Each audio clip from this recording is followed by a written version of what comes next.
The contents of this video falls under the United Nations Declaration on the Rights of Indigenous People, Articles 8 and 16. This video cannot be discriminated against, for Aboriginal, Atwatthong, Americans are entitled to fair access to non-Indigenous media platforms free of discrimination. Non-compliance is a direct breach of international law. If you like what you see, you know what to do. Hit that subscribe button. Thank you.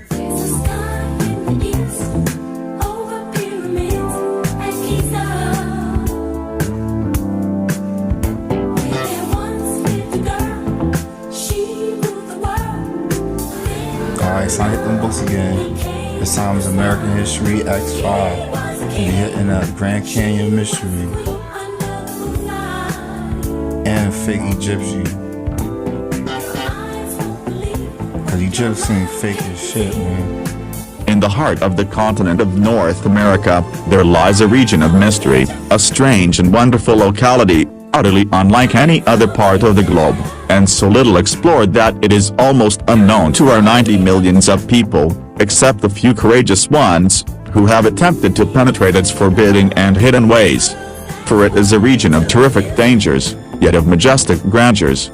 To stand on its brink, is to behold a scene vouchsafed nowhere else on this earth, a panorama so stupendous in its extent, and bewildering in its depth, that, at the first view, the breath is bound, and the brain reels, a vision, perhaps more vast and alluring, than the one spread before the Son of Man, when tempted by Lucifer, on the heights, to descend to its abysmal depths, and attempt to navigate the torrent that fights its way through its Plutonian channels, is to encounter a real inferno, more awesome than the one imagined by Dante, and pictured by Dore.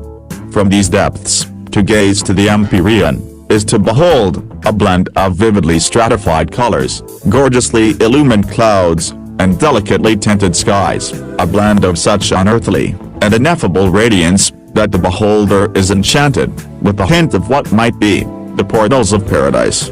It is a chaos of abysses, profound, and heights tremendous, of titanic labyrinths and untrodden and forbidding fastnesses. Such is the Grand Canyon of Arizona. That was an excerpt from this book that I'm reading. It's like a fiction story in Grand Canyon called Prince Izon. I suggest you read it.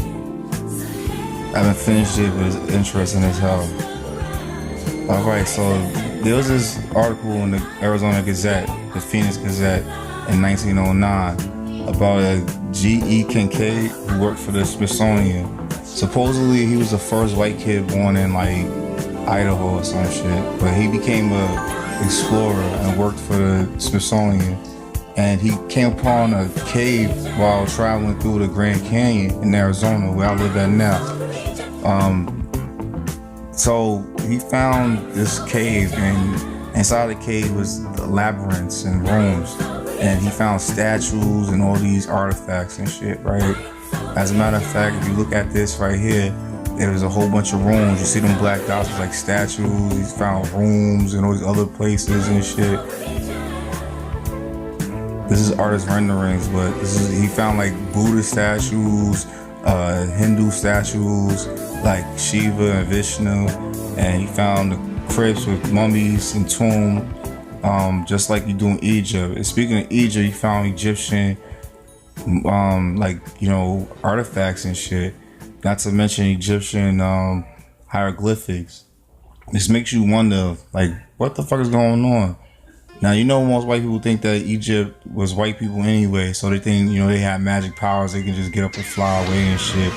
But also, the names of places in the Grand Canyon, like Isis Temple, which you see here, and some other, places, they not only, is a weird names, but they kind of look like pyramids, like step pyramids or something crazy. These do not look like, man, look at them two little areas right there. That's not man-made. I mean, that's not nature-made, man. That can't be. That has to be man-made. It's like carved. I mean, think about it. And then you look at Giza, and it's supposed to be old as hell, but look how perfect it looks almost. I mean, it's beat up a little bit. If you look at all these old maps too, sometimes you don't even find the pyramids on these maps, or the pyramids is in one place and it moves to another. One time is right under Giza, next is across the river under Cairo. It's just a lot of weird shit with these old maps, you know. Then if you look at this one right here, the depiction, you know, the Sphinx is facing the wrong way.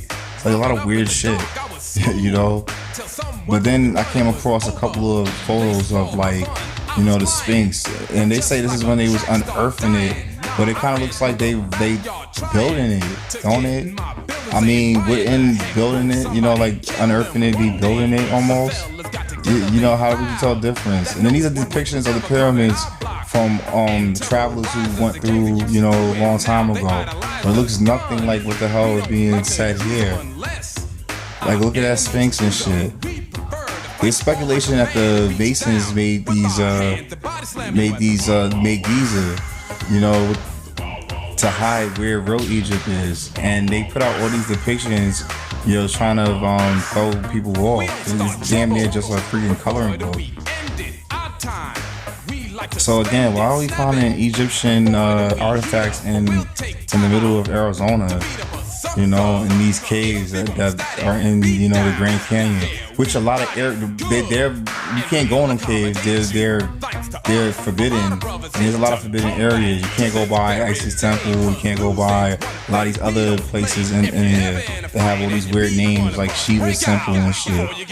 You know, a lot of weird artifacts and stuff are found in these places. So, you know, what is up with these fake drawings of pyramids and shit? Now, what if I told you that, you know, that we find pyramids all over the place? You got Chichen Itza in Peru. You got the Bosnian pyramids, which is just, you know, uncovered. And these damn things are not even uncovered. They still earthing, man. You got the Brazil pyramid, which is one of the oldest, they believe, right now. You know, these things are like, you just think they're hills. When here's the pyramid in Teotihuacan, and, you know, they were underground. You know, they was earthing. And they had to dig them out, yo. Here's one in China. It's still earthing. So a lot of these pyramids, you know, are earthing. Look at this one right here. This is and this is crazy. That's in St. Louis. This is not so far from St. Louis right here.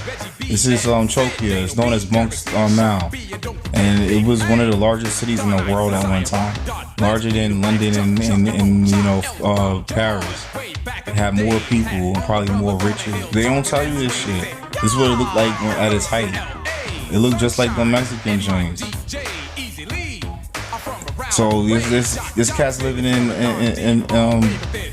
St. Louis right now. I don't even know this shit. In Alabama, this is like in Alabama right here. It's like Moundville, I think it's called. Then you got another place in Georgia called Etowah. And they find all these artifacts in there, and these joints don't look like none of them, you know, Native Americans and Asian looking Native Americans or Mongols. They have Aboriginal features like us. They black, and the houses they lived in was like this. They were huts and shit, right? So they was living in huts, you know, and they found these Aboriginal looking things in there, and Aboriginal bones. That's how they found Lucia, right? So I kind of like try to look at to see, you know, I mean, look at these statues. Yeah, some of the statues got slanted eyes, but we do too. Honestly, we got slanted eyes too. But what I was saying is that I was trying to see, like, you know, since they say that the Mongol Indians were building these shits, like, what is their culture when it comes to, like, building houses, when it comes to burying their dead and shit? I mean, look at that. That's, you know, got braids in here. This is what they found in this joint. Look at homeboy right here. He got a perfect Steve Harvey back in the day goddamn hairline, yo. And here's the mound, the outline of it, right? So check this out right here. All right, y'all. This is from an article from LinkedIn. It's by Sufia Giza. From clay to copper, minerals and artifacts found Etowah, Georgia. All right. Mound builders of ancient America, legacy reclaimed. Abstract. In an attempt to identify the mound builders of ancient America, this article looks at the idea of African transatlantic travel to the Americas during antiquity. It examines mainstream archaeologists and by extension many scholars' ongoing attacks on similar research in attempts to discredit new or relevant theories that might require a shift in paradigms related to the earliest travelers to and inhabitants of pre-Columbian America. Sorry, my screen's a little messed up. I am a descendant of Kofi Tazke, Queen, known in Western literature as the Lady of Kofi Tachiki. Well, that's a hell of a name right there. She graciously greeted Hernando de Soto and his expedition on a 1540 trek through South Carolina's low country. In his journal, De Soto said to have described her mound's great Grand Lodge as the richest I have seen in either Peru or Mexico. Mounds are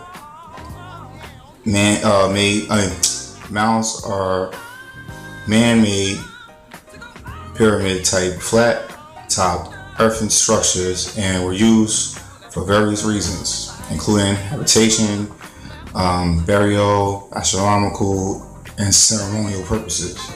25,000 mounds were documented to have been built in the Missouri, and 10,000 plus dotted the landscape along the Mississippi River valleys of Ohio and Illinois during the height of mound building civilization.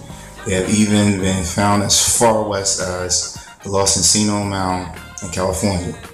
Much have been written, but little is known about these pre-Columbian Native Americans who had a complex social order and thriving city-states across the Americas, with trade routes to Central and South America as well, a spiritual cosmology in times of antiquity, and in essence, in 2017, there is a long overdue need for expanding the standard isolationist theories in this field to look objectively at and speak honestly about ancient America, and by extension, who was the original fathers and mothers are. It is now time to let the bones and stones of our ancestors be their voice, so they can speak to us with their wisdom from the past that will ultimately propel us into the future. Being born and raised in Southern California, I was first introduced to Mexican culture and the Spanish language at the age of 8 when my best friend's mother, Miss Paulina Garcia, began teaching me a Spanish word every day. At the time, I was already bilingual, having learned the color language from my Geechee grandmother, Pigeon Warren, when she and my 5-year-old twin cousins from South Carolina's Low Country came to live with us for a year. They did not speak English, they spoke only color. So I picked up the language and think that learning my ancestral language, or my ancestral tongue of color, was what opened my ears to learning Spanish.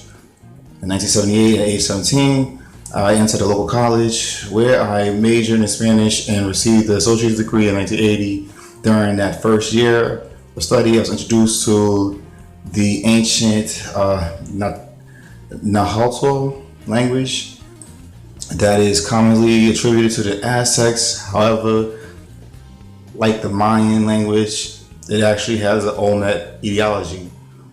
At 19, I entered a local university where at 20, I saw my first Olmec head in an art of ancient Mexico class, which was the beginning of my 30 years of research in this field.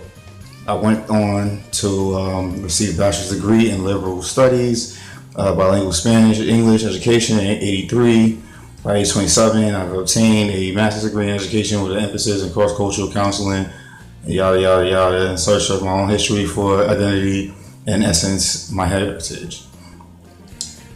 In researching mound building culture, I have found striking linkages between the mound builders of ancient America, the Olmec pyramid builders of Mesoamerica, and the people of ancient Egypt, such that it's hard to think these similar cultural practices were created in isolation. And delving into the research in this field, one of many similarities I discovered between these three cultures include the following. They all had spiritual cosmology. They included liberation theory. By that I mean they had a profound spiritual belief system and thought that through the use of sacred shamanic rituals and the various practices like yoga and meditation, that they could work to elevate their consciousness. In Egypt, spiritual cosmology, we see the serpent and the serpent. Oh, hold on. I'm sorry. Like I said, my screen is all busted up. Serpent in the form of Uranus, symbol of representing the concept of life and death. It's also with the transformation of the idea of developing a higher consciousness through yoga and meditation to the chakra system. The same concept is represented in Mesoamerica as coiled serpent, right? And also is reflected in the sleeping kundalini or chakra energy. The Calixia pyramid site is a round-shaped pyramid that represents a coiled serpent. Serpents appear as recurring motif in sculpture and paintings. We also find similar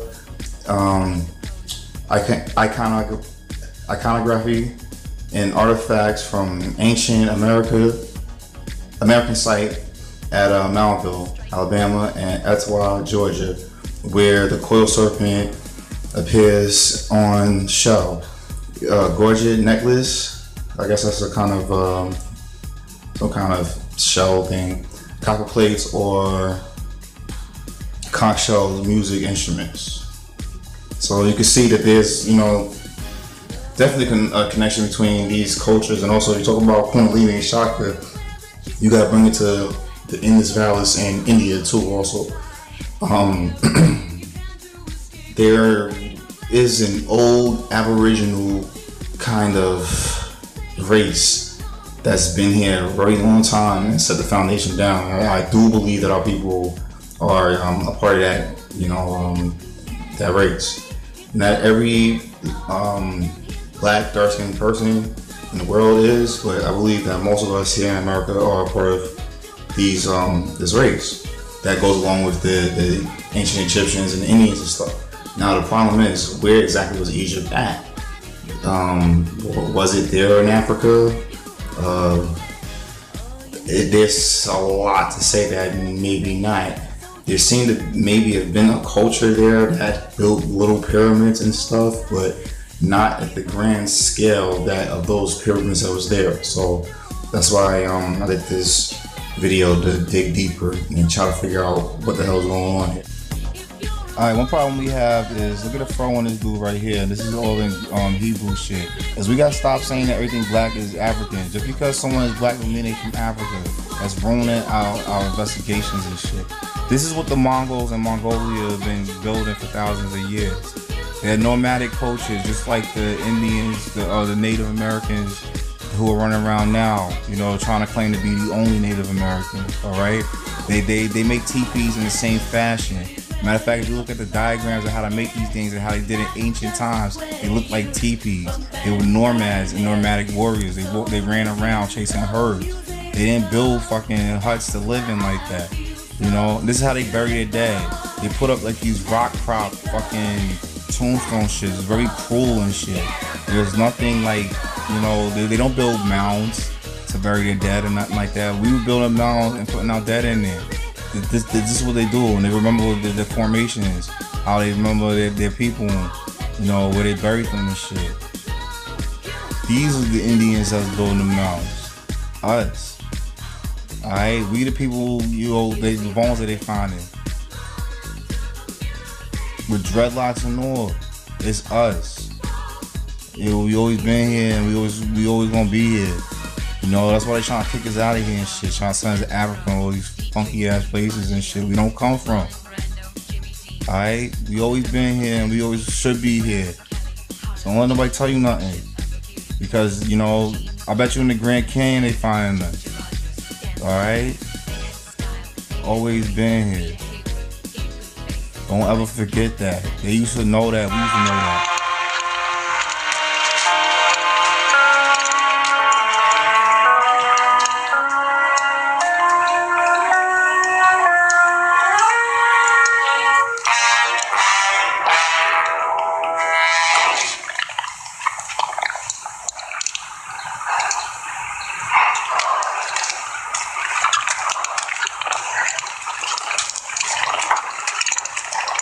Now we know how to get them shod horses and that uniform you saw. It happened less than a week ago. How many you figured there was? 7, 8, no more than that. Well, he's sure got plenty to trade for now. Well, with all that time passed, you reckon you can still track them from here? Maybe. Not from here, Mr. Paxson. From Rock Bluff, just where we're heading. We still got quite a ways to go to the border. All right. Rock Bluff. Sam? You're not gonna let that little black Indian lead us, are you? There's only one man leading this posse, Naylor, and that's me.